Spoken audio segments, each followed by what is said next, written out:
اس کے بارے میں ہے کہ اس نے تقریباً کم و بیش 90 لوگوں تک کا قتل کرا تھا اس نے جادو کے زور پہ، اور اس کا یہ کہنا تھا کہ اس کا کام ہی صرف مارنے کا تھا، جو اور کوئی کام ہی نہیں کرتا تھا۔ اس کو خونی جادوگر اسی وجہ سے کہا گیا تھا۔ لیکن اس کے مرنے کے بعد کیا ہوا میں آپ کو وہ بتاؤں گا کہ جس اذیت ناک موت یہ مرا تھا، اور پھر اس کا ہمزاد جو جگایا تھا، اس کے بارے میں آج آپ کو بتاؤں گا۔ پہلے میں اس ماسٹر لنگڑے کے بارے میں آپ کو بتا دوں۔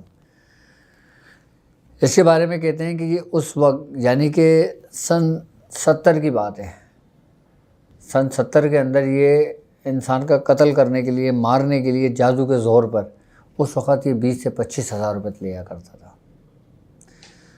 اور یہ کہتا تھا کہ رات 12 بجے تک یہ بندہ زندہ نہیں ہوگا، اور یہ کہتا تھا دعوے کے ساتھ کہ 12:05 پہ بھی اگر یہ مرا تو اس کو میں نے نہیں مارا، اگر پورے 12 بجے مرا ہے تو میں نے مارا ہے، اور اپنے پیسے وہ اس کام کے پیسے لیا کرتا تھا۔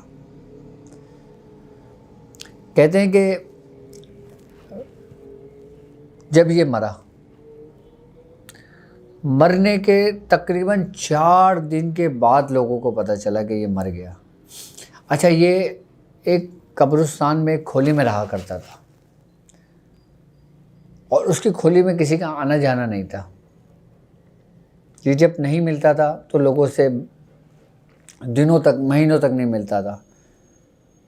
تو جب یہ مرنے کے بعد پھر اس نے قبرستان میں آنے والے جانے والے لوگوں کو تنگ و پریشان کرنا شروع کر دیا۔ اس کے ہمزاد نے جو اس کے ساتھ چیزیں تھیں، کتابیں، ان چیزوں نے سب کو تنگ و پریشان کرنے لگ گیا۔ کہتے ہیں کہ جب یہ مرا تھا تو اس کی جو لاش تھی نا، تقریباً 4-5 دن اس کھولی کے اندر پڑی رہی تھی۔ اس کی لاش کو چینٹیوں نے کھا لیا تھا، اس کی آنکھیں بالکل خالی کر دیا تھا، اس کا آنکھوں کا حصہ۔ اس کے جسم کے اعضاء مختلف جگہوں پہ جو نا زخم پڑے ہوئے تھے، اور وہ جانور نوچ کے اس کے کیڑے مکوڑے کھا گئے تھے۔ جب لوگوں کو پتہ چلا تو لوگوں نے اس کو دیکھا، کچھ لوگ وہاں پہ اکٹھا ہوئے سانگڑ کے اندر، اور اس کو وہاں سے نکال کے اس کے اوپر پانی ڈال کے اس کو ایسی قبرستان میں دفنا دیا تھا۔ کہتے ہیں کہ پھر اس کھولی کے اندر، جس کھولی میں یہ مرا تھا نا، وہاں پہ رات کو آوازیں آتی تھیں، بابا بابا بابا کہاں ہو، بابا کہاں ہو، اور دروازے ہلتے تھے، پوری کھولی ہلتی تھی۔ تو ہوتا یہ تھا کہ جب لوگ قبرستان کے اندر فاتحہ پڑھنے آتے یا کسی میت کو لینے آتے یا دفنانے آتے تو یہ ان لوگوں کو تنگ کرتا تھا وہاں پہ۔ تو جو قبرستان میں آنے والے لوگ ہوا کرتے تھے نا، ان کے اندر خوف مسلط کرتا تھا۔ تو دادا میاں نے، ہمارے جو دادا استاد تھے، انہوں نے ایک دفعہ میاں حضور کو بلایا اور کہا کہ جاؤ طارق، تم سانگڑ جاؤ، اور فلاں قبرستان کے اندر ماسٹر لنگڑا مرا ہے، اس کو وہاں دفنایا ہے، اور وہ اتنا خطرناک ہے کہ وہ لوگوں کو اس طریقے کے تنگ و پریشان کرتا ہے۔ تو دادا استاد نے ہمارے میاں حضور کو بھیجا کہ جاؤ تم سانگڑ جاؤ، اور سانگڑ جا کر ماسٹر لنگڑا مر گیا، اور وہ اس طریقے سے وہاں واقعات ہو رہے ہیں، تو تم جا کے اس کے ہمزاد کو اس کو قید کرو جا کے۔ تو میاں حضور فرماتے ہیں کہ میں سن 1974 یا 75 کی بات ہے، تو میں اس وقت سانگڑ گیا تھا۔ تو جب دادا استاد نے یہ بات میاں حضور کو فرمائی تھی تو میاں حضور نے فرمایا تھا، میاں حضور سانگڑ تو مجھے نہیں پتہ کہاں ہے اور یہ کس جگہ پر ہے۔ تو دادا استاد کے پاس ان کا ایک شاگرد تھا، وہ بلوچ تھا، تو دادا میاں نے اس کو بولا، دادا استاد نے اس کو بولا کہ جاؤ تم اس کو سانگڑ لے جاؤ۔ تو پاپا جب سانگڑ پہنچے، اور جب پاپا اس قبرستان پہنچے، جب اس گورکن کا پتہ کرا، اس گورکن سے ملاقات ہوئی، تو اس گورکن ڈر گیا، کہہ رہا نہیں میں وہاں نہیں جاؤں گا، کیونکہ وہاں پہ کھولی میں آوازیں آتی ہیں رات کو۔ وہ قبرستان کی دیوار کے ساتھ تھی کھولی اس کی، یعنی کہ یہ قبرستان کا احاطہ تھا، اور کھولی کے یہ قبرستان کا احاطہ تھا، یہ قبرستان کے بالکل دیوار کے ساتھ اس کی کھولی بنی ہوئی تھی جہاں پہ یہ رہا کرتا تھا۔ اس کھولی کے پاس سے جس کا گزر ہوتا تھا نا، یہ سمجھ لو کہ اس کے اندر خوف و دہشت اتنی ہوتی تھی کہ لوگ اس خوف و دہشت کے مارے لوگ بے ہوش ہو جایا کرتے تھے، لوگ وہاں سے جانا آنا چھوڑ دیا کرتے تھے، باقاعدہ لوگوں کو وہاں پہ چیخنے چلانے کی آوازیں آیا کرتی تھیں۔ تو جب اس گورکن کو بتایا، اس گورکن نے بتایا کہ میں وہاں نہیں جاؤں گا اور نہ میں اس ماسٹر لنگڑے کی قبر بتاؤں گا کہاں پر ہے۔ تو خیر بہت میں حضور فرماتے ہیں کہ ہم نے اس کی منتیں کریں، جو اس کا جو بلوچ تھا وہ تھوڑا سا اپنا زمیندار تھا، اس کے کچھ تعلقات، تو ایک اصل رسوخ والا بندہ تھا، تو اس نے اس کے اوپر پریشر ڈال کے اس کے معلومات لی، اس نے پھر بتایا اس کے بارے میں، پھر وہ ہمیں اس جگہ پہ لے کر گیا، اس کھولی پہ لے کر گیا، پھر اس کی قبر پہ لے کے گیا۔ تو میں حضور فرماتے ہیں پھر میں نے اس کے معاملات کو وہاں پہ قید کیا اور پھر وہاں سے کچھ چیزوں کو میں حاصل کر پھر وہاں پہ لے کر آیا۔ اس کا تو ایک طریقہ کار بتایا تھا، لیکن اب میں بیٹھا ہوں اس وقت سوشل میڈیا پہ اور کیمرے کے آگے، تو یقیناً اب کچھ باتیں اگر میں کہوں تو وہ لوگوں کو بالکل بھی ہضم نہیں ہوں گی اور وہ کرنی بھی نہیں چاہیے، اور خیر اس کی شریعت بھی اس چیز کی اجازت نہیں دیتی، تو اس لیے میں اس معاملات میں اپنی زبان ہی بند رکھوں تو بہتر ہے۔ اور دوسری بات یہ ہے کہ جب میں حضور اس کھولی کے اندر، میں حضور فرماتے ہیں کہ میں نے 40 دن گزارے تھے، اور ان جتنی بھی شیاطین حمزات تھے نا، ان سب کو میں حضور نے حاضر کر کے وہاں پہ اس کو ختم کرا تھا، اور جو اس کے حمزات تھا میں حضور اس کو لے کر آئے تھے۔ پھر وہاں پہ لوگوں کی جان چھٹی تھی اور پھر لوگ قبرستان میں آنے جانا لوگوں نے شروع کیا تھا۔ تو اصل مقصد یہ کام کرنا میاں حضور کا ان لوگوں کے لیے بھلائی کے لیے تھا کہ جو لوگ وہاں پہ پریشان تھے ان شیاطین کی وجہ سے، تو میاں حضور نے ان معاملات کو وہاں سے سمیٹا اور سمیٹ کر پھر لے کر آئے تھے یہاں پر۔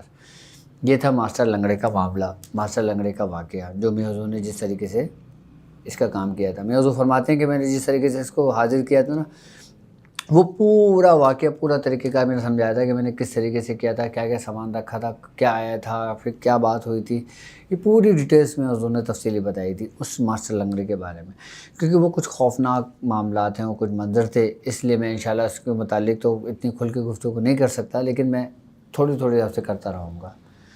اور اب ہم بات کرتے ہیں یہ کالا کلوہ کون ہے۔ آپ نے اکثر عملیات سفلی میں جو لوگ سفلی جادوگر کرتے ہیں، جو لوگ سفلی علم کرتے ہیں، یا جو لوگ گندا علم کرتے ہیں، جو کالا علم کرتے ہیں، وہ اس نام سے اچھی طریقے سے واقف ہوں گے کہ کالا کلوہ کیا ہے، اس کی کیا حقیقت ہے، کالا کلوے کے بعد کچا کلوہ کیا ہے، اس کی کیا حقیقت ہے، اور چھوٹا کلوہ کیا ہے، اس کی کیا حقیقت ہے۔ انڈیا کے اندر اس کو مختلف ناموں سے پکارا جاتا ہے۔ کچھ انڈین میں اس کو ناٹا کلوہ بھی کہتے ہیں، کچھ کالا کلوہ بھی کہتے ہیں، کچھ چھوٹا کلوہ بھی کہتے ہیں، اور کچھ کچا کلوہ بھی کہتے ہیں۔ آج میں آپ کو بارے میں بتاؤں کہ یہ اصل میں ہے کیا۔ میں شروع کرتا ہوں کچا کلوہ سے۔ اچھا، کچا کلوہ بیسیکلی کہتے ہیں کہ جو دودھ پیتے بچے ہوتے ہیں نا، جو دودھ پینے کی عمر سے لے کے 1 سال کی عمر تک جو بچے مر جاتے ہیں، یعنی کہ پیدائش سے لے کر 1 سال کی عمر میں کسی بھی دوران ان کا جو انتقال ہو جاتا ہے نا، ان بچوں کے حمزات کو جگایا جاتا ہے۔ جب ان بچوں کے حمزات کو جگایا جاتا ہے نا، اور وہ کچا کلوہ بنتا ہے، اس کو کچا کلوہ کہتے ہیں۔ اور یہ سمجھ لیں کہ ہمارے مذہب کے اندر یہ حرام ہے، گناہ ہے، اور یہ سمجھ لیں کہ اس کرنے والے کی بخشش نہیں ہے، ایسا کرنے والے لوگوں کی۔ لیکن اب ظاہر سی بات ہے، جہاں پہ اچھے لوگ ہوتے ہیں وہاں پہ برے لوگ بھی یقیناً ہوتے ہیں، اور جو کالے لوگ علم کرنے والے ہوتے ہیں، کالا جادو کرنے والے ہوتے ہیں، کیوں ان کو کہا گیا ہے کہ یہ جہنمی ہے؟ اسی وجہ سے کہ ان کے جو یہ فعل ہوتے ہیں نا، ان فعل کی وجہ سے ان کو جہنمی قرار دیا گیا ہے کہ ان کی بخشش نہیں ہے، اور ان کے پاس جانے والے بھی نقصان دہ، وہ بھی انہیں اس میں شمار ہوتے ہیں جو ان سے مدد طلب کرتے ہیں، یعنی کہ جادو کرنے اور کروانے والا دونوں جہنمی ہیں۔ آئی بس سمجھ۔ اب میں تھوڑا سا آپ کو اس کا پس منظر بتا دیتا ہوں تاکہ آپ لوگوں کے دلوں میں ان کے لیے شدید اور سخت نفرت پیدا ہو کہ یہ لوگ کس طریقے کا فعل کرتے ہیں۔ آپ کو صرف اور صرف یہ بتانے کا مقصد یہی ہے کہ جو لوگ کہتے ہیں نا کہ کالا جادو کالے جادو سے ہی ختم ہوتا ہے، اب ایک نیک شخص، ایک مسلمان گھرانہ، اس کے اوپر اگر کالا جادو ہوا ہے تو اس کو لوگ بولتے ہیں نا کہ بھائی تم کالے والے کے پاس سے جاؤ، اسی سے کرواؤ تو تمہارا کام ہوگا۔ اب میں ان کی حقیقت آپ کو بتاؤں کہ کس طرح آپ کے ایمان سے کھیلتے ہیں ایسے لوگ، جو یہ لوگ ایسا بولتے ہیں، اور جب آپ جاتے ہیں تو پھر آپ بھی اسی زمرے کے اندر آتے ہیں۔ اب میں آپ کو کچے کلوے کی تھوڑی سی حقیقت بتاتا ہوں کہ جو کالے علم کرنے والے جو لوگ ہوتے ہیں نا، دیکھیں سب سے بڑی بات یہ ہے کہ ایمان تو ان کے دل میں ہوتا نہیں ہے۔ ایمان تو اسی دن نکل جاتا ہے کہ جس دن یہ شرک کا پہلا کلام پڑھتے ہیں، جس دن یہ پہلا قدم اٹھاتے ہیں اپنے اس رستے کے لیے۔ ایمان سے تو وہ خارج ہو جاتے ہیں، مسلمان اسلام سے تو وہ لوگ خارج ہو جاتے ہیں، ان کا اسلام سے کوئی تعلق نہیں ہوتا۔ اب جس شخص کا اسلام سے کوئی تعلق نہ ہو تو پھر وہ جو چاہے کرے، جو چاہے کرتا ہے پھر وہ. آئی نا بس سمجھ میں. اب کچے کلوے کو جگانے کے لیے جو نا اس عملیات سفلی میں بھی جو نا لوگ اس کو برا جانتے ہیں, برا مانتے ہیں. باقاعدہ اس کے جو بڑے بڑے جو استاد ہوتے ہیں نا وہ بھی منع کرتے ہیں کہ تم کچا کلوہ نہ جگاؤ, تم پکا کلوہ نہ جگاؤ. اس کو منع کرتے ہیں باقاعدہ. کیوں؟ کیونکہ یہ ایک بڑی اذیت ناک موت ہوتی ہے. یہ جو مارتے ہیں نا, جو حمزات کو جو جگایا جاتا ہے. اب اس کا حمزات کا جگانے کا میں آپ کو ایک چھوٹا سا طریقہ کار سمجھا دیتا ہوں. جو شیاطین ہوتے ہیں نا, جو کالے جادوگر ہوتے ہیں, یہ جو ملعون لوگ ہوتے ہیں, یہ لوگ کرتے یہ ہیں کہ جب بچہ پیدا ہوتا ہے اور پیدا ہونے کے مہینے 2 مہینے 3 مہینے بعد جب اس بچے کا کوئی نہ کوئی حادثاتی صورت کے اندر کوئی وصال ہو جاتا ہے, یعنی کہ جل جاتا ہے, اور یا کوئی حادثاتی اموات ہو جاتی ہے, یا ایسے معاملات میں, یا اس کی فیملی کے اوپر جادو کیا ہو جس کی وجہ سے وہ بچہ بھی مرا ہو. آئی نا بات سمجھ میں. ایک تو دیکھیں وہ ہوتا ہے جو قدرت کی طرف سے ہو اموات, ایک وہ اموات ہوتی ہے جو حادثاتی اموات ہوں. حادثاتی اموات کے اندر جو بچے مر جاتے ہیں نا, پھر یہ جادوگر جو ہوتے ہیں نا اس کی کھوج میں ہوتے ہیں کہ ایسے بچوں کی قبر کا کھوج پتہ لگائیں کہ وہ بچے کون لوگ ہیں. پھر یہ کرتے یہ ہیں کہ یہ جو نا اپنے ساتھ تقریباً 5 لیٹر دودھ لے کے جاتے ہیں اسی قبر پہ, اور یہ پھر اس قبر کو کھودتے ہیں, اس بچے کو نکالتے ہیں معصوم, اور اس کو باقاعدہ اس ٹرے میں جہاں پہ دودھ ہوتے ہیں وہاں پہ اس کو لٹال دیتے ہیں. پھر یہ شیطان لوگ اپنے منتر پڑھتے ہیں, اپنے کام کرتے ہیں اور اپنے اس کو کرتے ہیں. تو وہ جو حمزات ہوتا ہے نا, تو وہ پھر رونے لگتا ہے بچہ زور زور سے. اچھا بچہ رونے لگتا ہے, پھر وہ بچہ کھڑا ہو جاتا ہے. پھر جب بچہ وہ کھڑا ہوتا ہے نا, پھر وہ قول و قرار کرتا ہے اس سے عامل کے ساتھ. اچھا منتر اور اس میں لازمی یہ کام یہ لوگ شیطانی, بس آپ کو پتہ ہے کہ غلط کام کا طریقہ غلط ہی ہوتا ہے. اچھا اس کے بعد کرتے یہ ہیں کہ پھر وہ بچہ لیٹ جاتا ہے, اس کے بعد پھر وہ اس کو اسی قبر میں لپیٹتے ہیں, اس کو قبر میں دفنا دیتے ہیں. پھر وہ دودھ لے کر عامل جو ہوتا ہے نا, جو شیاطین عامل ہوتے ہیں, پھر یہ ان کو اپنے کمرے میں لے جاتے ہیں. پھر یہ اس دودھ کو پکاتے ہیں اور پھر اس میں سے یہ مکھن نکالتے ہیں, اور مکھن نکالنے کے بعد جو نا پھر اس کا چراغ جلاتے ہیں, اور چراغ جلا کے جو نا پھر اس بچے کی جو روئی ہوتی ہے نا, جس کے ناک میں جو اس کے آنکھوں پہ رکھی ہوتی ہے, پھر اس کے سے بتی بناتے ہیں, پھر اس کو جلاتے ہیں. پھر وہ اس کا حمزات وہاں پہ حاضر ہو جاتا ہے. یہ ہوتا ہے کچا کلوہ. آپ سمجھ گئے آپ کچا کلوہ کسے ہوتا ہے؟ یار آپ لوگوں کو سمجھانے کے لیے نا صرف ایک چیز یہ ہوتی ہے, تو مجھے پوری اس کی ہسٹری اور پوری حقیقت بتانا پڑتی ہے آپ کو. آئی بس سمجھ میں. تو یہ ہسٹری یہ حقیقت اتنا کھل کے میں بتا رہا ہوں آپ کو, لیکن صرف اس لیے کہ آپ کو سمجھانے کے لیے کہ صحیح کیا ہے اور غلط کیا ہے. آپ کو یہ ٹاپک جو ہم نے رکھا ہے نا, یہ صرف اور صرف آپ کے اندر ایک شعور پیدا کرنا ہے کہ حقیقت کیا ہے, گمراہی کیا ہے, اچھا راستہ کیا ہے اور برا راستہ کیا ہے. آئی بات سمجھ میں. تو اس کو کچا کلوہ کہتے ہیں. یہ کچا کلوہ ہے اصل میں, اور اس کے بارے میں کہتے ہیں کہ یہ اتنا خطرناک ہوتا ہے, اس کا جو حمزات ہوتا ہے, اس کا جو شیطان ہوتا ہے, کیونکہ وہ تو ظاہر سی بات ہے معصوم تھا نا بچہ. اب بچے کو کیا عقل ہے, کیا سوچے, کیا سمجھے. پھر وہ جب بچہ وہ حمزات کو جگاتے ہیں نا, پھر وہ سمجھ لیں کہ ایک وقت آتا ہے کہ یہ بچہ جو نا اس عامل کو بھی مار دیتا ہے. اتنا خطرناک ہوتا ہے. اچھا اس عامل کو جو یہ بچہ مارتا ہے نا, اس بچے کے حمزات سے جو مرتا ہے عامل جس نے اس کو جگایا ہوتا ہے, جب وہ مرتا ہے نا تو پھر وہ سمجھ لیں کہ کالا کلوہ بنتا ہے. اب آپ کے سمجھ میں آ گئی بات کہ کچا کلوہ کیا ہوتا ہے اور کالا کلوہ کیا ہوتا ہے. یہ وہی سارے حمزات, یہ وہی سارے شیاطین چل رہے ہیں, لیکن اس کی بھی کیٹیگری ہے. آئی نا بس سمجھ میں. اب اس کی جو کیٹیگری چل رہی ہے نا, میں اس کو تھوڑا سا ایکسپلین کر رہا ہوں آپ کو, اس کی حقیقت سے آگاہی دے رہا ہوں آپ کو. کچا کلوہ سمجھ گئے آپ کسے کہتے ہیں؟ آئی بس سمجھ میں. اچھا یہ میں نے بتایا کالے کلوے کی, یعنی کہ جو بڑا کلوہ ہوتا ہے. اچھا ایک ہوتا ہے چھوٹا کلوہ, جس کو ہندوستان کے اندر ناٹا کلوہ کہتے ہیں. اچھا ناٹا کلوہ جو ہوتا ہے نا, یہ تقریباً سمجھ لیں کہ ایسا ہوتا ہے کہ جیسے 5 سال کے بچے سے لے کے 12 سال کے بچے کی عمر کے جو بچے ہوتے ہیں نا، یہ ان کی شکل و ان کے روپ میں ہی آتا ہے یہ۔ اچھا جب چھوٹا کلوہ ہوتا ہے نا، تو اس کو جگانے کے لیے، اس کی پڑھائی کرنے کے لیے یہ لوگ باقاعدہ طور پہ سمندر کا رخ کرتے ہیں، دریا کا رخ کرتے ہیں، نہروں کا رخ کرتے ہیں۔ اچھا سمندر کیوں جاتے ہیں چھوٹے کلوے کے لیے؟ وہ اس لیے کہ جو بچے سمندر میں ڈوب کر مرتے ہیں، ان کے جو ہمزاد ہوتے ہیں نا، پھر یہ اس کو جگاتے ہیں۔ جب یہ اس کو جگاتے ہیں نا تو وہ چھوٹا کلوہ کہلاتا ہے۔ یہ شیطانی ہی ہیں، یہ انہی سے مدد لی جاتی ہے۔ اچھا روح ایک الگ چیز ہے، ہمزاد ایک الگ چیز ہے۔ ابھی میں آپ لوگوں سے جو بات کر رہا ہوں نا، وہ ہمزاد کا ہمارا ٹاپک ہے، اور انہی ہمزاد کے ٹاپک کے اوپر ہی میں پھر ان چیزوں کو آہستہ آہستہ آپ لوگوں کے لیے گرہیں کھول رہا ہوں کہ علم سفلی کے اندر، کالے علم کے اندر، شیطانی علم کے اندر پھر کس کس طرح ہمزاتوں کو یہ لوگ تابع کرتے ہیں اور پھر اس سے یہ کام لیتے ہیں، کہ پھر اس پروسیس کو کیا کہتے ہیں۔ آئی نا بس سمجھ میں؟ مجھے نہیں لگتا کہ آپ نے کچے کلوے کے بارے میں اتنی کوئی ڈیٹیل میں کوئی بات جانی ہوگی، اس کی حقیقت سے آپ آشنا ہوں گے۔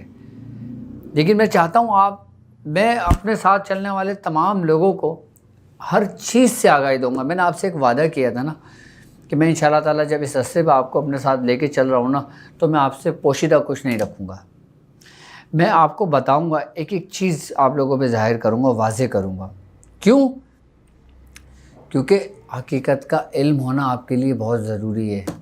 کیونکہ آپ جس رستے پہ چل رہے ہیں نا، یہ سمجھ لیں کہ اس رستے پہ جو نا، یہ سمجھ لیں کہ آپ کو ان شیاطینوں کے بارے میں بھی علم ہونا چاہیے، پتہ ہونا چاہیے آپ کو۔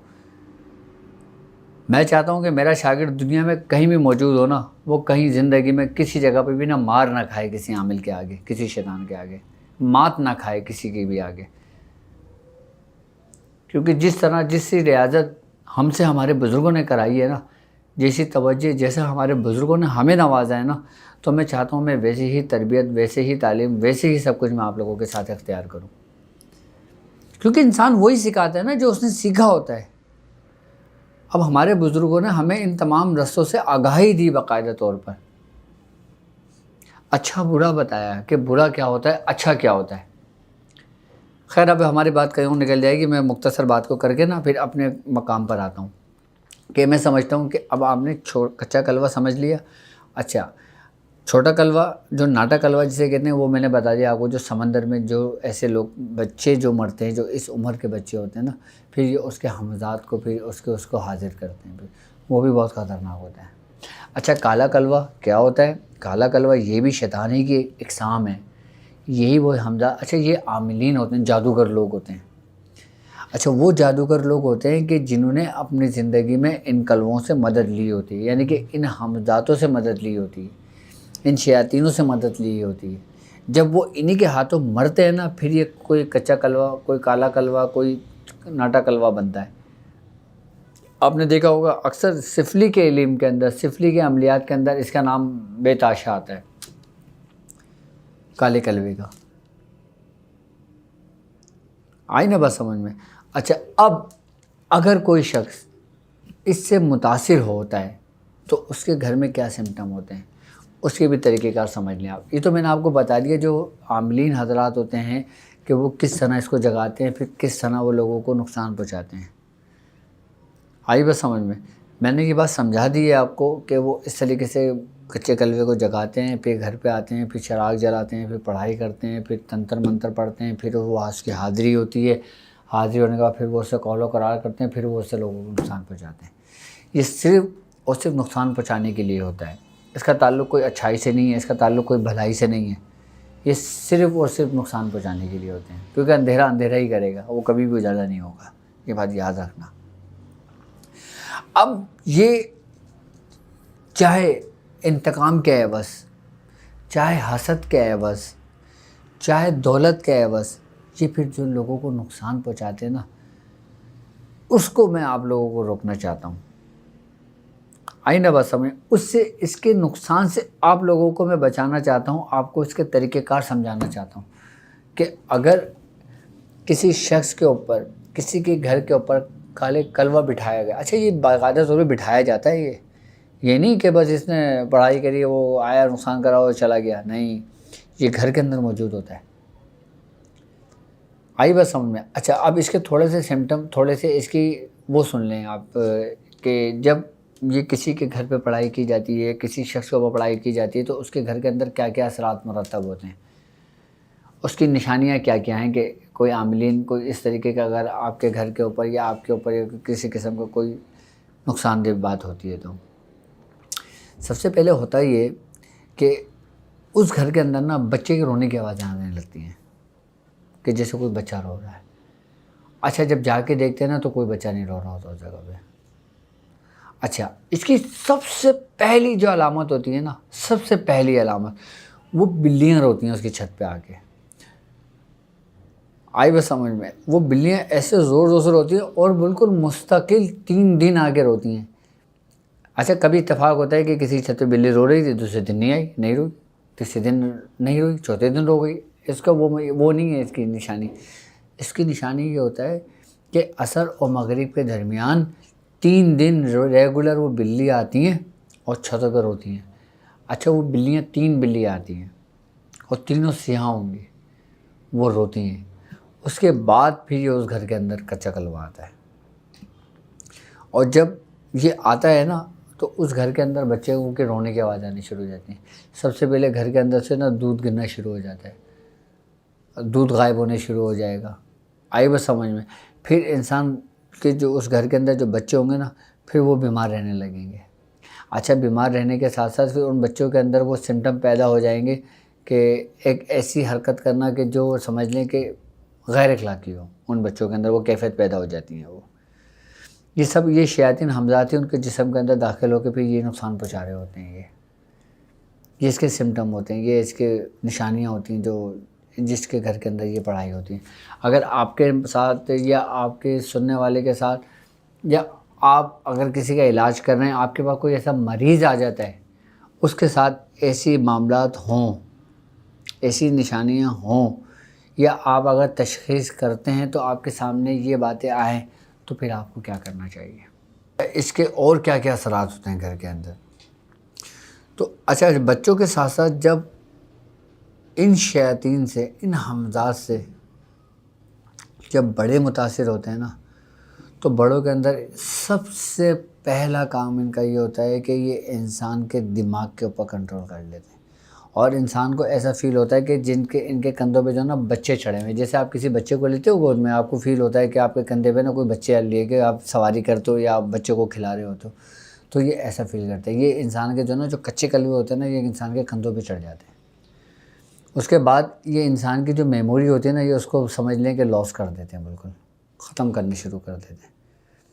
اچھا اس کے بعد پھر جو شخص جو بڑے لوگ ہوتے ہیں نا، پھر یہ سمجھ لیں کہ آہستہ آہستہ آہستہ ان کی میموری لاس ہونے شروع ہو جاتی ہے۔ پھر وہ ایسی حرکت کرتے ہیں کہ اگر پانی میں ہاتھ دھو رہے ہیں تو پھر وہ مستقل ہاتھ ہی دھوئے جا رہے ہیں، یعنی کہ آدھے گھنٹے سے ہاتھ دھو رہے ہیں۔ واش روم میں بیٹھے ہوئے تو 1 گھنٹے سے واش روم میں بیٹھے ہوئے ہیں۔ آئی نا بس سمجھ؟ مطلب بچوں جیسی حرکت ہے، بچوں جیسی عادت ہے، کیونکہ وہ شیطان اس کے دل میں رحم نہیں ہے، کیونکہ وہ تو ہے ہی شیطان۔ اچھا اس سے متاثر جو لوگ ہوتے ہیں نا، ان کے اندر یہ تمام کیفیتیں پیدا ہو جاتی ہیں۔ آئی بس سمجھ میں؟ اور اس گھر کے اندر جگہ جگہ پہ جو نا ایسی کیفیتیں، ایسے جو جیسے پتلے ہوتے ہیں نا، پتلے وہ گھر کے اندر گرنا شروع ہو جاتے ہیں۔ وہ گھر کے اندر سے وقتاً فوقتاً کہیں نہ کہیں سے نکلنے شروع ہو جاتے ہیں، جیسے گڑیا کا سر ہوتا ہے، گڈے کا سر ہوتا ہے، اس ٹائپ کی جو پرانی چیزیں ہوتی ہیں نا، پھر وہ گھروں کے اندر سے نکلنی شروع ہو جاتی ہیں۔ کہیں گھر کے گارڈن سے نکل رہی ہیں، تو کہیں گھر سے اسٹور سے نکل رہی ہیں، تو کہیں گھر سے وہاں سے نکل رہی ہیں، اور پھر یہ کیفیت آہستہ آہستہ پیدا ہونے شروع ہو جاتی ہے۔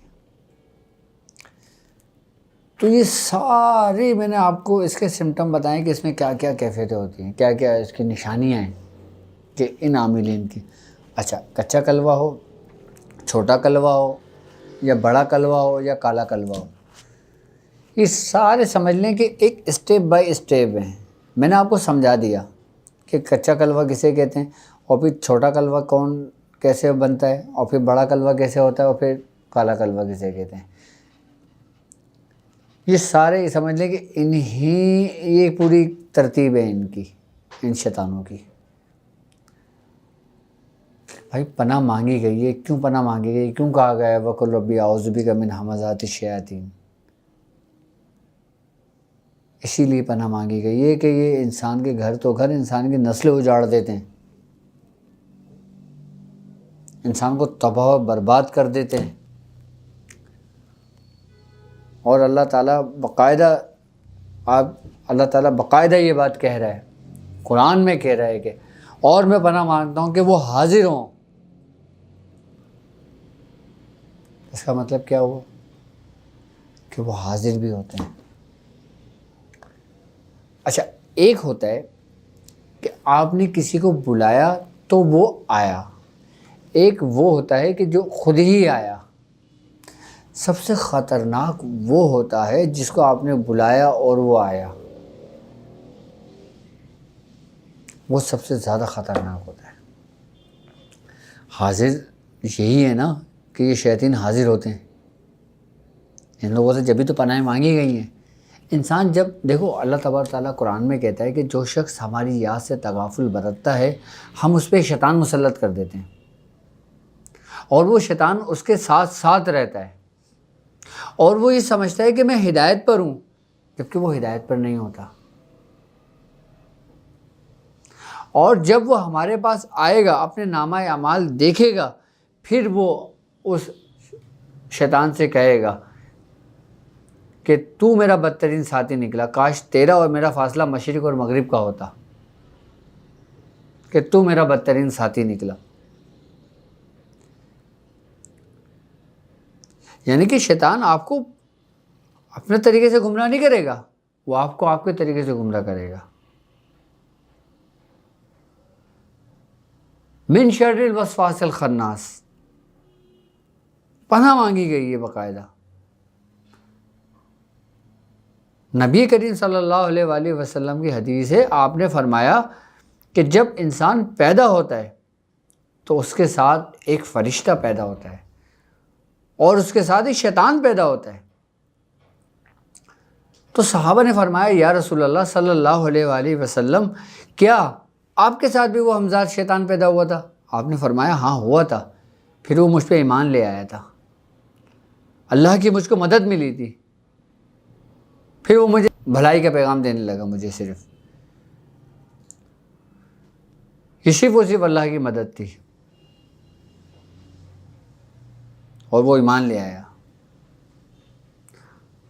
ورنہ کہتے ہیں کہ سرکار دو عالم صلی اللہ علیہ وآلہ وسلم کے علاوہ کسی بھی انسان کا حمزات ایمان نہیں لایا، سوا واحد سرکار دو عالم صلی اللہ علیہ وآلہ وسلم آپ ہیں جو آپ کا حمزات ایمان لے آیا تھا۔ ورنہ اس شیطان کا تو کام ہی برائی کی دعوت دینا ہے، انسان کو اکسانا ہے، وسوسہ ڈالنا ہے۔ اور وہ جو فرشتہ پیدا ہوتا ہے اس کا نام ملہم ہے۔ بیسیکلی جو ہمارے دل میں الہام ہوتا ہے نا، وہ اللہ کے حکم سے وہ پیدا کرتا ہے، وہ نیکی کی دعوت دیتا ہے، وہ بھلائی کی طرف بلاتا ہے۔ اور یہ جو حمزات وسواس ہے، جو وسوسے پیدا کرتا ہے، یہ خناس جس کے بارے میں، یہ برائی کی طرف انسان کو لے کر آتا ہے۔ یعنی کہ ایک فرشتہ ہو گیا، ایک شیطان ہو گیا، دونوں کی جنگ چل رہی ہے۔ اس کے بیچ میں درمیان کون ہے؟ انسان کا قلب، انسان۔ اور یہ کہاں ڈالتا ہے وسوسہ؟ انسان کے سینوں میں۔ اور شیطان جو حمزات کا جو مسکن ہے وہ کیا ہے؟ وہ انسان کی جو ناف ہے نا، یہ رستہ ہے اس کا مسکن۔ آئی بات سمجھ میں؟ اور حمزات ہر وقت ہر دم انسان کے ساتھ رہتا ہے، اور جب انسان مرتا ہے تو یہی حمزات قبر کے اندر دفن کر دیا جاتا ہے، قبر کے اندر دفن کر دیا جاتا ہے۔ آپ مٹی پڑھ کے ڈالتے ہیں نا کہ 3 دفعہ آپ نے دعا پڑھی، آپ نے مٹی قبر کے اوپر ڈالی ہے، کیوں کرتے ہیں آپ؟ کیوں پڑھتے ہو؟ آپ کو پتہ ہے؟ آپ اسی ہی لیے وہ دعا پڑھ کے مٹی ڈالتے ہو کہ وہ حمزات جو ہے نا، وہ شیطان جو ہے نا، وہ اس کی دعا کی برکت سے اس کے قبر کے اندر ہی دفن ہو جائے، وہ باہر نہ نکلے۔ یہ ہے مسلمانوں کا حمزات۔ اچھا، مسلمانوں کا حمزات ہماری قبروں کے اندر باقاعدہ قید کر دیا جاتا ہے۔ اچھا، وہ مسلمان جو حادثاتی صورت میں جن کا انتقال ہو جاتا ہے، اچھا، اللہ رب العزت ان حمزادوں کو باقاعدہ طور پر فرشتوں کو حکم دے کر ان کو ایک جگہ پہ منتقل کر دیتے ہیں قیامت تک کے لیے۔ آئی بس سمجھ میں؟ اچھا، مسلمانوں کا حمزات اتنا طاقتور، اتنا خطرناک نہیں ہوتا کہ جتنا ایک ایسے غیر مذہب شخص کا ہوتا ہے کہ جس کا تعلق دین سے کچھ نہیں ہوتا، اسلام سے کچھ نہیں ہوتا۔ اس کے ساتھ جو حمزات ہوتا ہے، اس کا جو شیطان ہوتا ہے، وہ سب سے زیادہ خطرناک ہوتا ہے۔ آئی بات سمجھ میں؟ ہمارے بزرگان دین فرماتے ہیں کہ اگر تمہیں کہیں باہر ڈر و خوف ہو، تمہیں کوئی شیطان تنگ کر رہا ہو، کوئی حمزات تنگ کر رہا ہو، کوئی جنات تنگ کر رہا ہو، کوئی بھی جادو تمہیں تنگ کر رہا ہو، تم کہیں پر بھی ہو تو مسلمانوں کے قبرستان میں چلے جاؤ، وہاں پہ تم امن پاؤ گے۔ اب لوگ قبرستان میں جانے سے ڈرتے ہیں کہ نہیں جی، یعنی کہ مسلمانوں کا جو قبرستان ہے نا، وہاں پہ امن ہے، وہاں پہ سکون ہے، وہاں پہ روحانیت ہے، کیونکہ حدیث ہے۔ آئی بس سمجھ میں؟ جہاں پہ 40 قبر ہوتی ہیں، وہاں پہ ایک نیک بندے کی قبر ہوتی ہے اللہ کے۔ اس نیک بندے کی وجہ سے ان قبرستان کے اوپر سے عذاب اٹھا لیا جاتا ہے۔ اور جہاں پہ اللہ کے دوست آرام کر رہے ہوں تو سب سے زیادہ امن کی جگہ وہ نہیں ہوگی تو اور کون سی ہوگی؟ پھر کس چیز کا ڈر ہے قبرستان کے نام سے آپ لوگوں کو؟ قبرستان کا ڈر اور خوف اپنے دل و دماغ سے نکال دیں۔ یہ سب سے زیادہ امن اور سب سے زیادہ سکون کی جگہ ہے کہ اگر آپ کو کوئی چیز تنگ کر رہی ہو تو آپ قبرستان میں چلے جاؤ، آپ سوال ہی پیدا نہیں ہوتا، وہ چیز آپ کے قریب آ جائے، قبرستان کے اندر داخل ہو جائے۔ اچھا، ان شیاطین کا قبرستان کے اندر داخلہ بھی منع ہے، یہ بھی یاد رکھنا۔ ہاں، قبرستان کے اندر داخل نہیں ہو سکتے یہ شیطان۔ بس پھر وہ قبرستان کے اندر جو ہوتا ہے نا، وہ ہمارا خوف ہوتا ہے اپنا۔ اور باقاعدہ قبرستان پہ مختلف لوگوں کی ڈیوٹیز بھی ہوتی ہیں۔ کسی دن میں قبرستان کے متعلق، قبرستان کے اوپر پورا پروگرام کروں گا کہ وہاں کیا کیا معاملات ہیں اور ہم کس طرح وہاں سے استمداد لے سکتے ہیں، کس طرح ہم اپنے بزرگوں سے مدد لے سکتے ہیں، اور قبرستان ہمیں کیوں جانا چاہیے۔ نبی کریم صلی اللہ علیہ وآلہ وسلم نے ہمیں کیوں حکم دیا تھا قبرستان جایا کرو،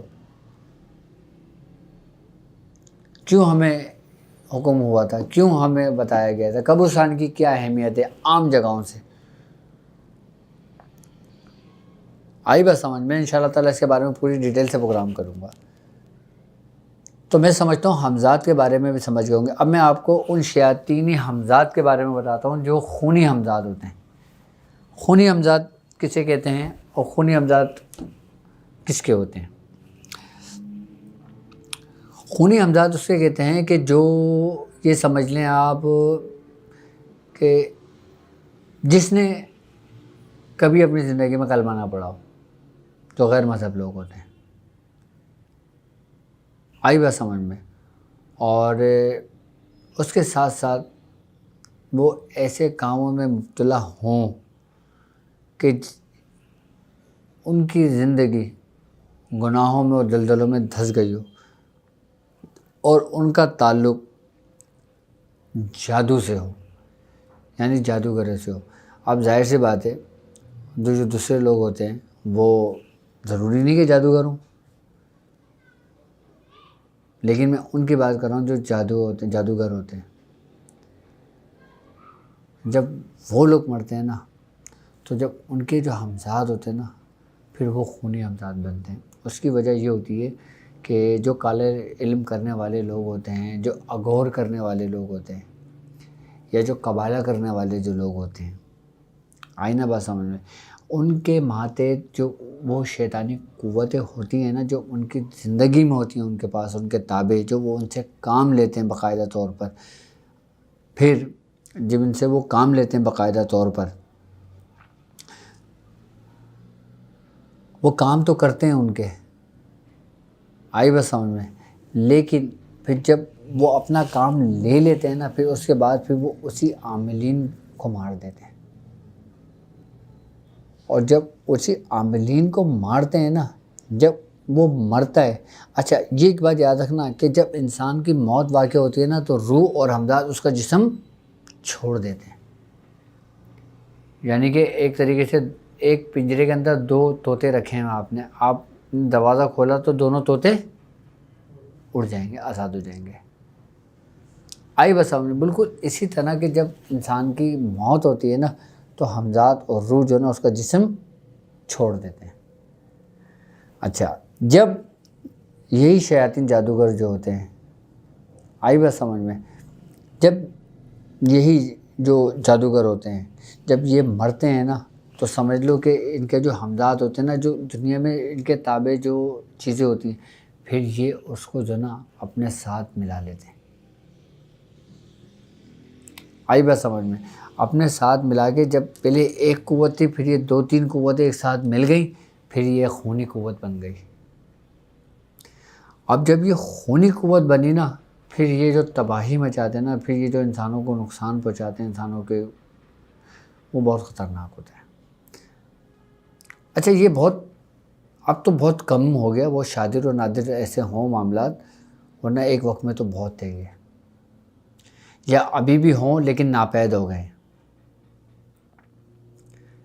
لیکن ایک بات یاد رکھنا کہ جس طریقے سے آپ شیطان سے مدد لیتے ہو نا، شیطان آپ کو اس طریقے پہ ہی آپ کے معاون و مددگار ہوتا ہے، یعنی کہ آپ جتنا بڑا گناہ کرتے ہو نا، جتنا بڑا آپ شرک کرتے ہو، تو شیطان آپ کے ساتھ اتنا ہی بڑا آپ کے وفادار آپ کا کام کرے گا، اس کے شیاطین کام کرتے ہیں۔ تو اللہ تبارک و تعالیٰ ان شیاطینوں کے شر سے محفوظ فرمائے۔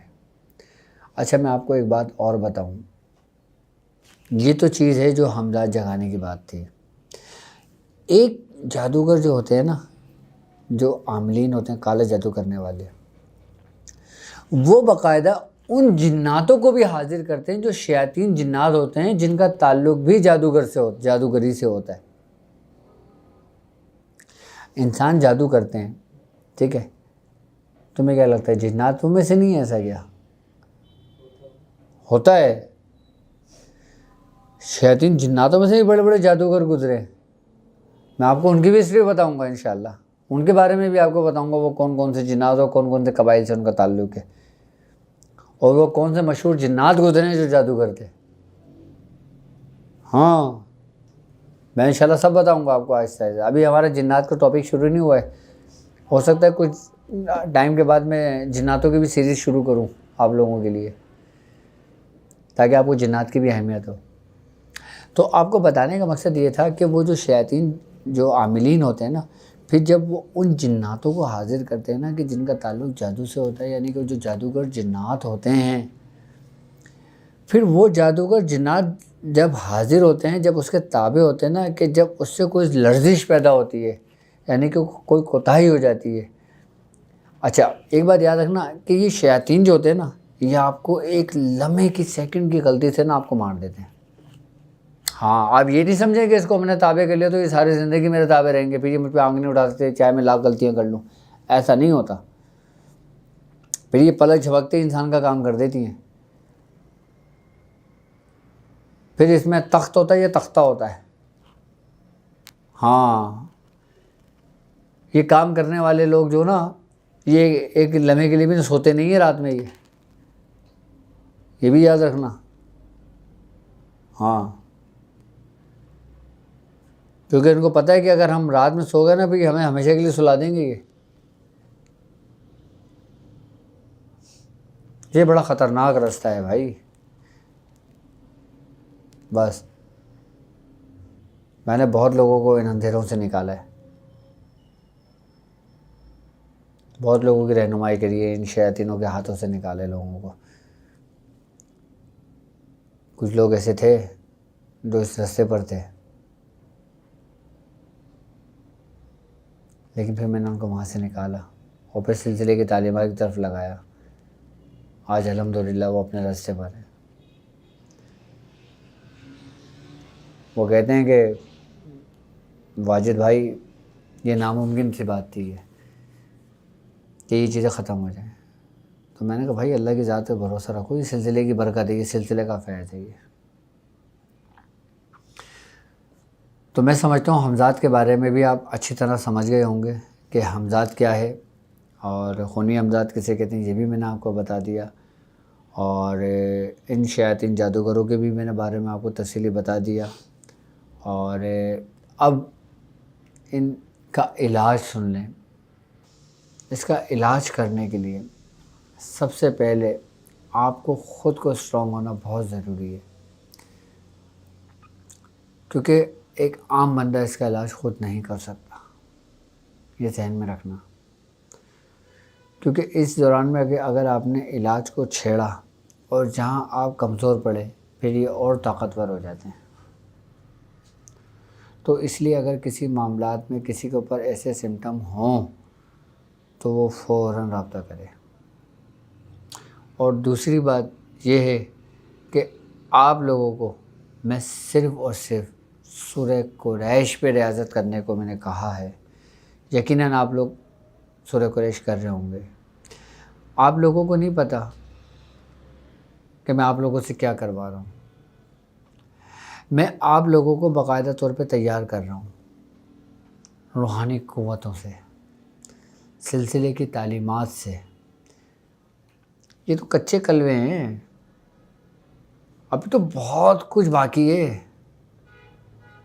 میں چاہ رہا ہوں کہ میں آپ کو سورہ قریش اور 15 کا نقش اور میڈیٹیشن کی جو توجہ ہے، ان تینوں چیزوں سے جو نا آپ کو اتنا کامل اور اتنا پختہ کر دوں، اور آپ کو اتنے طریقہ کار صرف انہی تینوں چیزوں سے میں آپ کو بتا دوں کہ آپ کی زندگی کے لیے آپ کے جتنے بھی شیاطین ہیں اس دنیا کے اندر، اور جتنے بھی طریقے سے ہیں، چاہے وہ سفلی ہو، اگوری ہو، کالا ہو، پیلا ہو، نیلا ہو، جو بھی جادو ہو،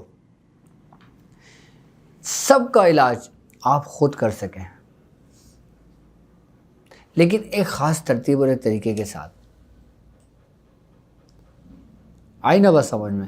لیکن جن لوگوں کے ساتھ ایسی بات آئی ہیں، جو میں نے سمٹم آپ لوگوں کو بتائیں طریقہ کار، تو سورہ قریش آپ پڑھنا شروع کر دیں۔ 40 مرتبہ سورہ قریش روزانہ پڑھنا شروع کر دیں، اور اس گھر میں آپ خود صبح اور شام باقاعدہ اذان دیا کریں اپنی چھت پہ جا کر، چاہے اتنی آواز سے دے دیں کہ آپ کے کانوں تک آواز پہنچے۔ ضروری نہیں کہ آپ مؤذن کے طرح چیخ چیخ کے نماز پڑھیں، اذان دیں، نہیں، آپ بالکل ایزی ہو کے، بالکل نارمل ہو کے آپ ایسے اذان دیں کہ جیسے آپ کو خود کو سنائی دے رہی ہے، یا آپ کے برابر میں اگر کوئی شخص کھڑا ہے تو وہ اگر غور سے سنے تو اس کو سنائی دے۔ آپ ایسے اذان دے لیں صبح اور رات میں۔ اچھا، اذان دینے کی برکت یہ ہوتی ہے کہ جس گھر کے اندر شیاطین حمزات خاص کر ہونا اور اس گھر میں اذان دی جائے تو وہ شیطان حمزات جو نا اس گھر کو چھوڑ دیتے ہیں، اور اگر اس جسم کے اندر یہ مسکن ہو جائیں، اپنا قائم مقام کر لیں، تو پھر اس کے کان میں اذان دی جائے، اور پھر اذان دینے کے بعد پھر اس کا مکمل علاج کیا جائے۔ لیکن سورہ قریش، اچھا میری ہر ویڈیو جو نا، جو میرے ساتھ چلنے والے جو لوگ ہیں نا، جو زکوٰۃ ادا کر رہے ہیں، جو 15 کے نشک کی زکوٰۃ ادا کر رہے ہیں، جو سورہ قریش پڑھ رہے ہیں، آپ یقین کریں گے وہ خود اس کا علاج کرنے شروع کر دیں گے، اور ان کو پتہ بھی نہیں چلے گا کہ ہم نے علاج کر لیا۔ 15 کے نشکے ابھی میں آپ کو طریقہ کار سمجھاؤں گا، اور ابھی میں کئی طریقہ کار تو سمجھا چکا ہوں، اب میں اس کو استعمال کرنے کے طریقے بتاؤں گا آپ کو نیکسٹ ویڈیو میں اپنی، کہ ہم 15 کے نشک سے کیا کیا کام لے سکتے ہیں۔ اب یاد رکھنا کہ میری ہر ویڈیو نا ایک دوسری ویڈیو سے جڑی ہوئی ہے، میری ہر ویڈیو نا ایک سمجھ لیں کہ کڑی ہے دوسری کڑی سے جو مل رہی ہے. میری ہر ویڈیو کو اگر ایک کڑی دوسری کڑی سے مل رہی ہے نا تو ایک پوری زنجیر بن رہی ہے. یہ بات یاد رکھیے گا. یہ میتھولوجی جو ہے نا یہ میری سیریز سے مقصد میرے ٹاپک سے ہٹ کر نہیں ہے. یہ کہیں نہ کہیں جا کے کڑی ملتی ہیں یہ. اور یہ ایک ایسی زنجیر ہے نا کہ اس زنجیر کو اگر آپ مضبوطی سے تھام لو گے نا تو یقین کرو گے اس علم کے معاملے میں نا کہیں مار نہیں کھاؤ گے آپ. کیونکہ یہ جو زنجیر جو میں کڑیاں جوڑ رہا ہوں نا یہ سمجھنا کہ یہ میں نہیں جوڑ رہا. ہاں یہ ہمارے بزرگوں کی ریاضتیں جڑی ہوئی ہیں اس کڑیوں میں.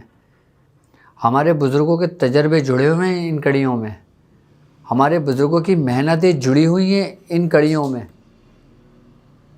جی یہ کڑی یہ زنجیر کوئی معمولی نہیں ہے. یہ ان زنجیر کی جو سرا ہے نا وہ سمجھ لو کہ خاندان قادریہ ہے ہمارا کہ جس نے اس زنجیر کو تھاما ہوا ہے. اور جو اس رسی کو تھامے گا نا وہ آپ تک ہی پہنچے گا. تو میری ہر ویڈیو دوسری ویڈیو سے بالکل اسی ترتیب اور اسی طریقے سے جڑی ہوئی ہے. اس کا علاج میں آپ کو سمجھا چکا ہوں. میں ایک دفعہ پھر بتا دیتا ہوں کہ یہ عام لوگ اس کا علاج خود نہیں کر سکتے. جو لوگ میرے ساتھ اس روحانی سفر میں شامل ہیں وہ 40 مرتبہ سورہ قریش پڑھیں. پڑھنے کے بعد گھر میں پانی دم کریں, پورے گھر میں چھڑکیں, بچوں کو پلائیں, گھر والوں کو پلائیں, کھانے پینے میں استعمال کریں. آئی بات سمجھ میں. اور 1 گلاس دودھ تقریباً 7 دن تک آپ نے 1 گلاس دودھ لینا ہے, سورہ قریش 40 مرتبہ پڑھ کے اس پہ دم کرنی ہے اور کسی کو دے دینا ہے باہر فقیر کو, وہ پی لے. صدقے کی نیت سے یا کسی کی نیت سے آپ اس کو 1 گلاس دودھ اس کو دے دینا ہے. 7 دن تک یہ عمل کر لینا آپ کو انشاءاللہ تعالیٰ آرام آ جائے گا. باقی جو 45 کے جو نقش لکھ رہے ہیں نا آپ, آئی بات سمجھ میں, اور وہ نقش لکھیں, وہ نقش لکھ کے آپ 4 نقش لکھ کے دے دیں گھر والوں کو. یا جو بھی پیشنٹ آئے ایک تعویذ پانی میں گھول کے وہ پانی روزانہ پیے, 4 دن اس کا تعویذ پیے, سورہ قریش پڑھنے کو دے دو اس کو آپ. آئی بات سمجھ میں. باقی انشاءاللہ پھر مجھے کنڈیشن بتانا آپ. میں آپ کو ایک ایسا تیار کر رہا ہوں کہ آپ کسی کے محتاج نہیں ہوں گے. اگر میری ویڈیو نہ بھی آئے نا, آئی نا بس سمجھ میں, تو میں آپ کو اتنا کچھ سکھا دوں گا, اتنا کچھ بتا دوں گا آپ کو کہ آپ جو کرو گے نا وہ ہو جائے گا.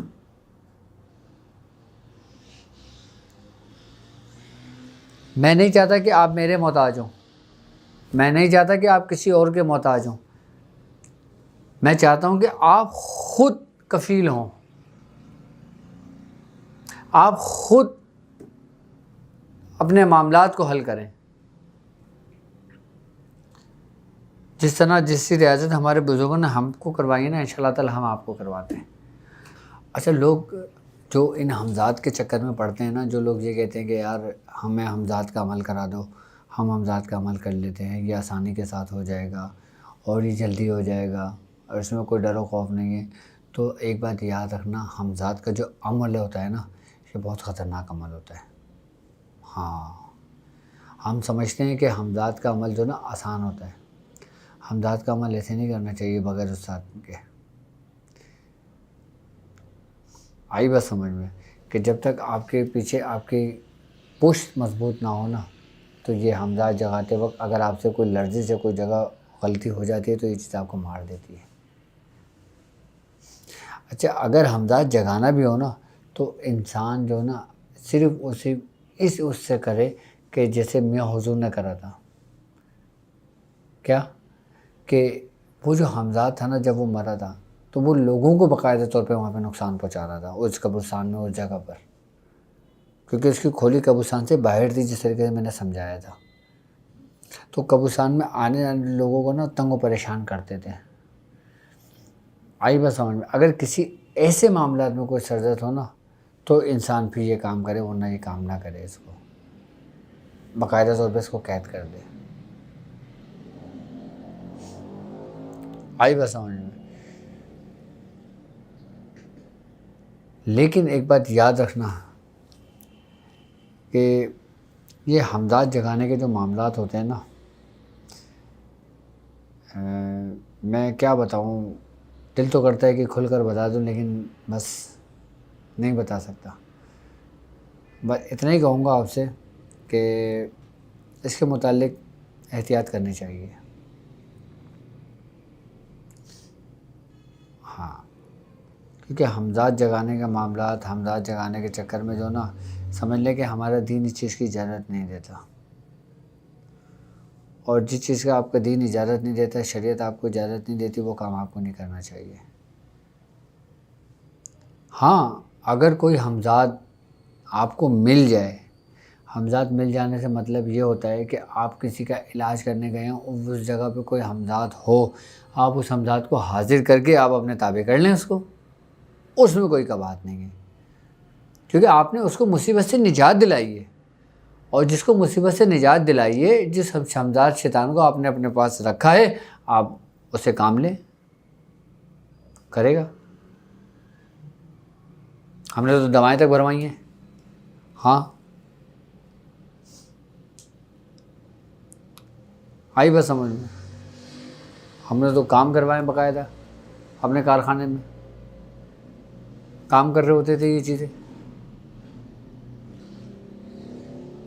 لیکن ایک بات ہے کہ جب ہم یہ کام کرتے تھے نا، تو ہم گھر نہیں جا سکتے تھے، ہم گھر میں نہیں رہتے تھے، ہماری کھولی الگ تھی، ہمارا کارخانہ الگ تھا، ہمارا کھانا پینا الگ تھا، ہمارا سونا الگ تھا۔ کئی سالوں تک تو میں گھر سے الگ رہا ہوں اپنے، صرف اسی کام کی وجہ سے، کیونکہ ان چیزوں کو لے کر آپ گھر نہیں جا سکتے۔ ہاں، ان چیزوں کو آپ لے کے گھر نہیں جا سکتے آپ، لیکن ان چیزوں پہ بھی ہم نے بڑی بڑی ریاضتیں کری تھی، ایسے نہیں کہ ہم گئے اور بس وہ آ گئی، نہیں جی۔ جب کوئی معاملات آیا کرتے تھے، جب کوئی کام آیا کرتے تھے، تو وہ بھی انہی معاملات کو دیکھا کرتے تھے۔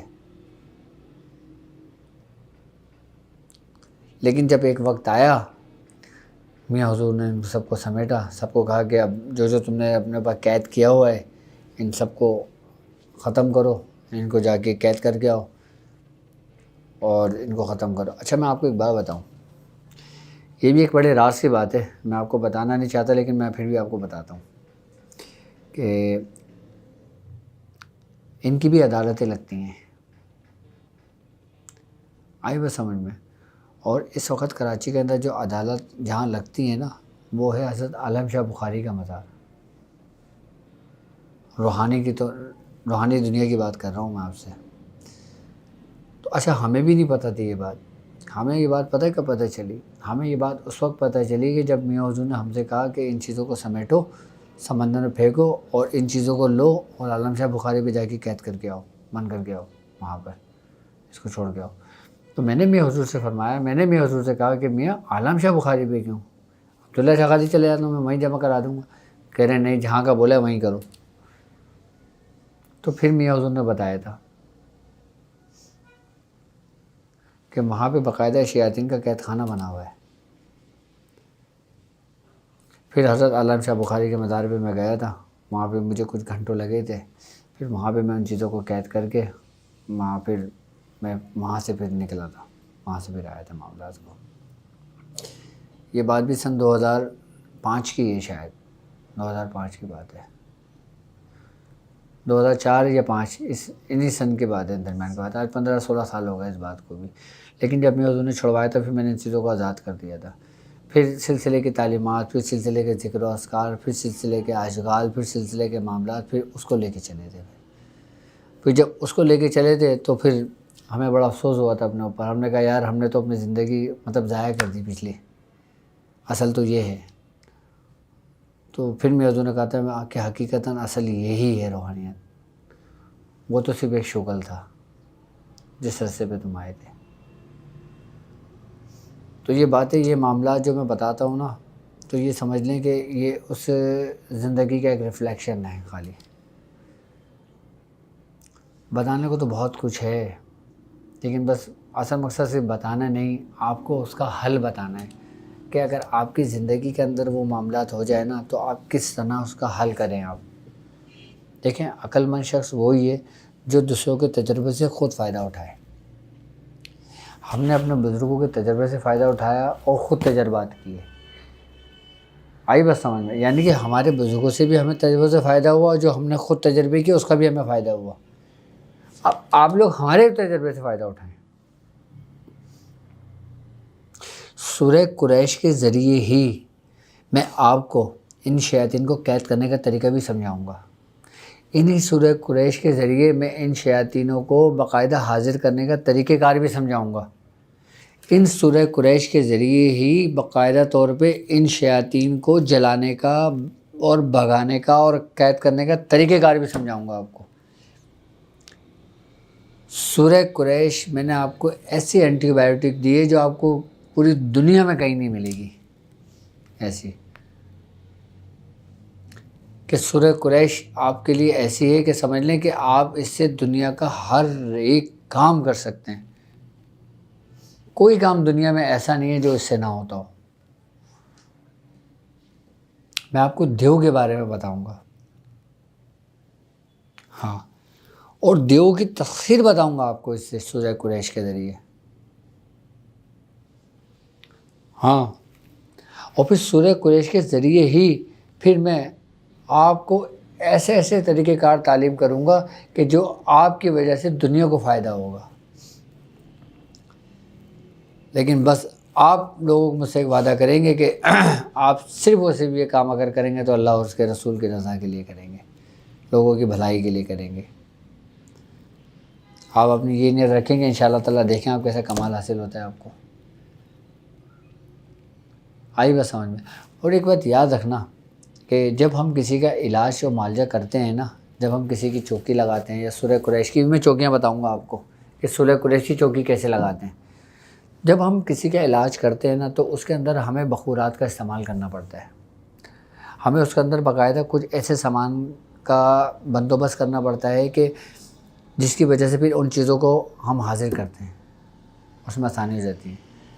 پھر باقاعدہ طور پہ ان کی خوراکوں کو دیا جاتا ہے، ان بخورات کا استعمال کر کے ان کی خوشبوؤں کا استعمال کیا جاتا ہے۔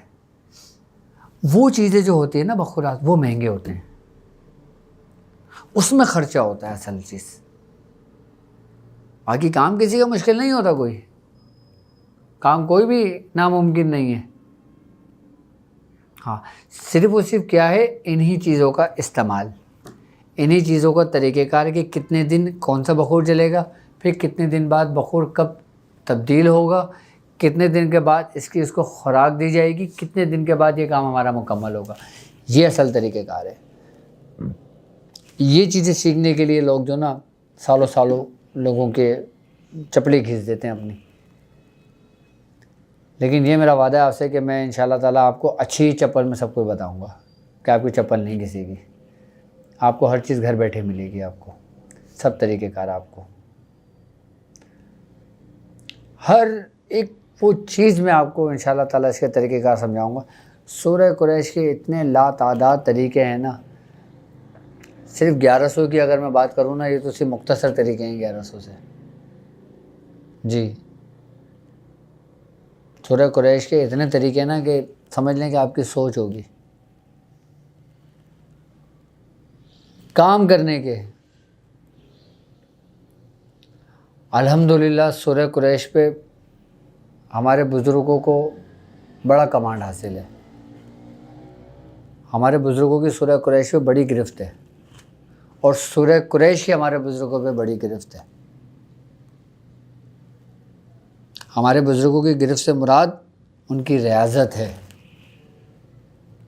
اور سورہ قریش کی گرفت سے مراد اس کی روحانیت ان کے اندر منتقل ہے۔ اور میں سمجھتا ہوں انشاءاللہ یہ سیریز، یہ ویڈیو آپ کو پسند آئی ہوگی، اور اگر اس سے متعلق مزید آپ کے دل و دماغ میں کوئی سوالات ہوں یا کوئی ایسے معاملات ہوں جو آپ پوچھنا چاہیں تو آپ مجھ سے کمنٹس میں پوچھ سکتے ہیں۔ اور ٹیلی گرام پہ ہمارا گروپ ہے باقاعدہ، پریکٹس آف میڈیٹیشن کے نام سے، اور جو خواتین کا گروپ بالکل الگ ہے، اور جو مرد حضرات کا گروپ ہے وہ بالکل الگ ہے۔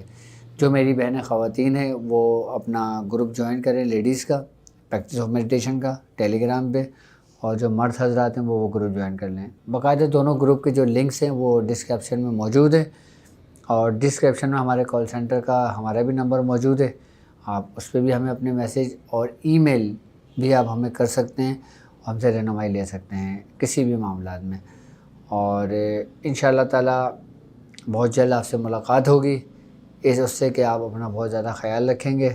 السلام علیکم ورحمۃ اللہ وبرکاتہ۔